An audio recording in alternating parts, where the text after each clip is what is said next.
नमस्कार, PTC news में आपका स्वागत है। मैं हूं आपके साथ शिवानी मेहता। कभी कभी जिंदगी हमें ऐसे किरदारों से मिलवाती है जो कि अपने नाम से नहीं बल्कि अपने संघर्षों से अपनी पहचान बनाते हैं। जी हां, आज हम आपको मिलवाएंगे एक ऐसे डॉक्टर से जिसका कद भले ही 3 फीट हो, लेकिन वो डॉक्टर आसमान छूने की ताकत रखता है। समाज की चुनौतियों से, हालातों की दीवारों को तोड़कर उस युवा डॉक्टर ने अपनी पहचान बनाई है। तो चलिए मिलवाते हैं आपको उस युवा डॉक्टर से जिसने अपनी तकदीर का ऑपरेशन कर उसे फिर से जिंदा कर दिया।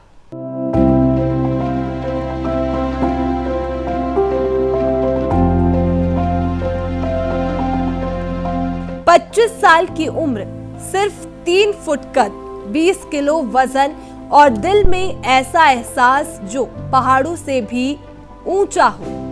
गुजरात के गणेश बरैया ने वो कर दिखाया है जिसे बहुतों ने नामुमकिन कहा था। बचपन से ही बौनेपन की वजह से 72% शारीरिक विकलांगता झेलने वाले गणेश का बचपन संघर्षों से भरा था। ऊंचे ऊंचे दरवाजे, दुनिया की तिरछी नजरें और समाज की उम्मीदें जो अक्सर उनके कद की तरह छोटी रख दी जाती थी, लेकिन सपने वो कभी छोटे नहीं होते। गणेश डॉक्टर बनना चाहते थे और उन्हें पता था कि सपनों की कोई ऊंचाई नहीं होती। कक्षा 12वीं में गणेश ने 87% अंक हासिल किए। फिर दिन रात मेहनत करके नीट की परीक्षा पास की। 233 अंकों के साथ दिल भर आया था। कदम डॉक्टर बनने की राह पर बढ़ चुके थे, लेकिन तभी जिंदगी ने उन्हें वही चुनौती दे दी जहां सबसे ज्यादा चोट लगती है सपनों पर। 2018 में गुजरात सरकार ने गणेश और 2 अन्य विकलांग छात्रों को एमबीबीएस कोर्स में प्रवेश देने से इनकार कर दिया। कारण, आपकी शारीरिक स्थिति डॉक्टर बनने लायक नहीं है। ये शब्द किसी भी इंसान को तोड़ सकते थे, लेकिन गणेश नहीं टूटे। उनके साथ खड़े हुए उनके स्कूल के प्रिंसिपल दलपत कटारिया और ट्रस्टी रेवत सिंह सरवैया ने गणेश को कहा, तुम हकदार हो, हम तुम्हारे साथ हैं। फिर शुरू हुई एक लड़ाई, सिर्फ गणेश के लिए नहीं बल्कि उन लाखों सपने देखने वाले बच्चों के लिए जिन्हें समाज अक्सर पहले ही हार मानने पर मजबूर कर देता है। लड़ाई सीधी देश की सर्वोच्च अदालत तक पहुंची, सुप्रीम कोर्ट, और आखिरकार फैसला आया न्याय के पक्ष में, सपनों के पक्ष में और गणेश के पक्ष में। एमबीबीएस की पढ़ाई के दौरान जब शरीर रचना विकास की क्लास में लंबे टेबल उनकी पहुंच से ऊपर लगे तो दोस्तों ने बिना कहे उनके लिए आगे की पंक्ति में जगह बना दी। प्रोफेसरों ने सहयोग किया, क्लासरूम ने उन्हें अपनाया और हर दिन गणेश ने साबित किया कि डॉक्टर बनने के लिए कद नहीं, दिल बड़ा होना चाहिए। और फिर वो दिन आया, गणेश बरैया ने चिकित्सा अधिकारी के रूप में अपनी पहली पोस्टिंग ज्वाइन की। 3 फुट का कद, लेकिन लोगों के लिए उम्मीद का एक विशाल स्तंभ। गणेश की कहानी सिर्फ प्रेरणा नहीं है, ये समाज से सवाल भी पूछती है। कितनी बार हमने सपनों को किसी की ऊंचाई, वजन या शक्ल में बांध दिया? कितनी बार हमने कहा कि तुमसे नहीं होगा? कितनी बार हमने हौसला बढ़ाने की जगह रास्ता बंद कर दिया? मेरा नाम डॉक्टर गणेश विठल भाई बारैया है। मैं भावनगर जिले के तलाजा तालुका के गोरकी गांव से बिलोंग करता हूँ। ये सफ़र की बात करूँ और सबसे पहले मेरे स्टडी की बात करूँ तो मैंने प्राइमरी का एजुकेशन मेरे गांव से लिया है और माध्यमिक का एजुकेशन मेरे बगल के गांव से लिया है और साइंस का एजुकेशन नीलकंठ विद्यापीठ तलाजा में से लिया है। जब मैंने 12th साइंस पास किया और उसके बाद आने वाली नीट यूजी की एग्ज़ाम 2018 में दी और एमबीबीएस में एडमिशन के लिए अप्लाई किया, तो मेडिकल काउंसिल ऑफ इंडिया ने मुझे मेरी डिसेबिलिटी की वजह से रिजेक्ट किया गया।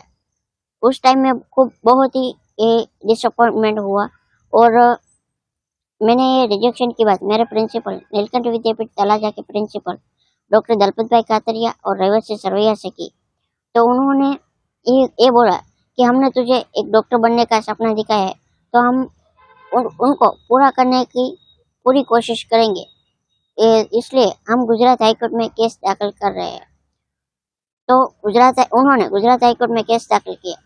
2 मंथ के बाद गुजरात हाईकोर्ट में हम केस हार गए। फिर उन्होंने सुप्रीम कोर्ट ऑफ इंडिया में केस दाखिल करने का डिसीजन लिया और सुप्रीम कोर्ट में केस दाखिल किया।